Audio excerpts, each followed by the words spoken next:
আজকে আমরা শ্রীমদ্ ভাগবতমের প্রথম স্কন্ধের প্রথম অধ্যায়ের সপ্তম এবং অষ্টম শ্লোক বিষয়ক আলোচনা করব এবং এর তত্ত্ব বিশ্লেষণ করব। প্রথমে আমরা সপ্তম এবং অষ্টম শ্লোক পাঠ করব এবং তার সরলার্থ জানব। এরপরে এর ব্যাখ্যা এবং বিশ্লেষণে যাব। শ্লোক নম্বর 7। यानि वेद वेदं श्रेष्ठ भगवानः बदरयनाः अन्ये च मुनयः सूत परावरविदो विदुः। অনুবাদ। হে সর্বপ্রবীণ বেদান্তবিদ সুত গোস্বামী, আপনি ভগবানের অবতার ব্যাসদেবের জ্ঞান প্রাপ্ত হয়েছেন এবং যে সমস্ত ঋষিরা ভৌতিক এবং আধিভৌতিক জ্ঞান পূর্ণরূপে লাভ করেছেন তাদের কাছ থেকেও আপনি জ্ঞান প্রাপ্ত হয়েছেন। দেখুন এখানে কি বলা হচ্ছে, এখানে সুত গোস্বামীর কথা উল্লেখ করা হয়েছে। সুত গোস্বামী কার কাছ থেকে জ্ঞান লাভ করেছে? সে এই ভাগবতের জ্ঞান লাভ করেছে ব্যাসজির কাছ থেকে। মানে সেই ব্যাসদেব যে কিনা ভগবানের অবতার রূপে গণ্য।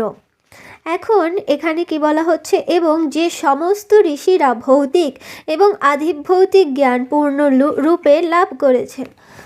অনেক ঋষি মুনিরা আছে, তারা কি করেছে, অনেক জ্ঞান লাভ করেছে এই ভৌতিক এবং আধিভৌতিক এই জ্ঞানগুলো যে সকল ঋষি মুনিরা পূর্ণরূপে একদম পূর্ণরূপে লাভ করেছে, সুত গোস্বামী তাদের কাছ থেকেও জ্ঞান লাভ করেছে।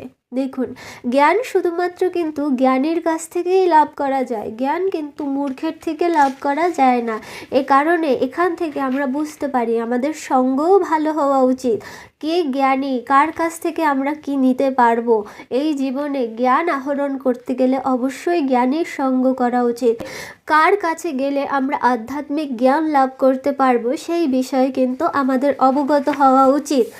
এরপরে বলা হচ্ছে কি অষ্টম শ্লোক। অষ্টম শ্লোকে কি আছে? বেহু ত্বম সৌম্য তৎসর্বং তত্তু তস্তদনুগ্রহাৎ ব্রূয়ুঃ স্নিগ্ধস্য শিশ্বস্য গুরাবগুহ্যমাপ্যুত। অনুবাদ। যেহেতু আপনি শ্রদ্ধাশীল এবং বিনীত, তাই আপনার গুরুদেবেরা বিশেষভাবে অনুগ্রহ করেছেন, কেননা স্নিগ্ধ স্বভাব সম্পন্ন অর্থাৎ প্রীতিশীল শিষ্যের কাছেই গুরুবর্গ অতি নিগূঢ় রহস্য ব্যক্ত করেন। দেখুন এখানে কি বলা হচ্ছে, এই বিষয়টা কিন্তু আমাদের সকলেরই জানা অত্যন্ত জরুরি।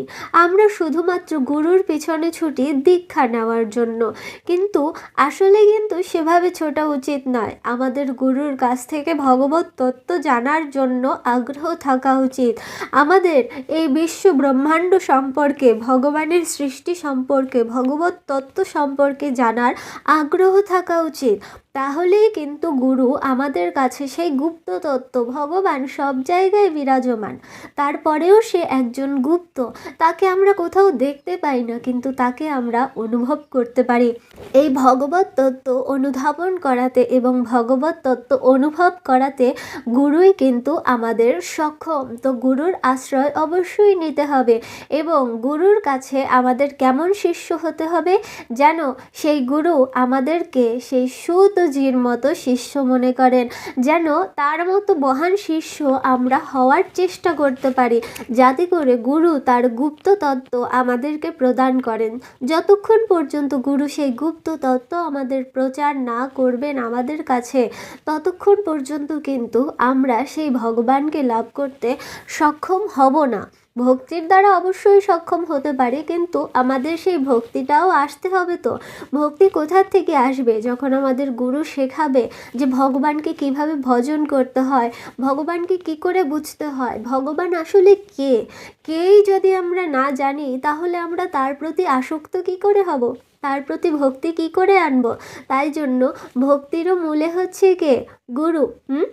প্রথমে বলা হয় কি, গুরু দত্ত বীজ রোপণ করে ভক্তি বাড়ি সেচে দে না।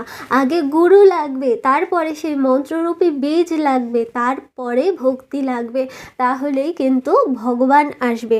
দেখুন এখানে কি বলা হচ্ছে, স্নিগ্ধ স্বভাব সম্পন্ন অর্থাৎ প্রীতিশীল শিষ্যের কাছেই গুরুবর্গ অতি নিগুড় রহস্য ব্যক্ত করেন। দেখুন এখানে কি বলছে, স্নিগ্ধ স্বভাব সম্পন্ন। এখন আমাদের কি করা উচিত, গুরুদের সম্মান করা উচিত। শুধুমাত্র যে দীক্ষাগুরু তাই নয়, শিক্ষাগুরু সকলে যারা আমাদের গুরুবর্গ, যাদের কাছ থেকে আমরা ন্যূনতম কিছু হলেও লাভ করি জ্ঞান, তাদের প্রতি কিন্তু আমাদের অবশ্যই শ্রদ্ধাবান হওয়া উচিত।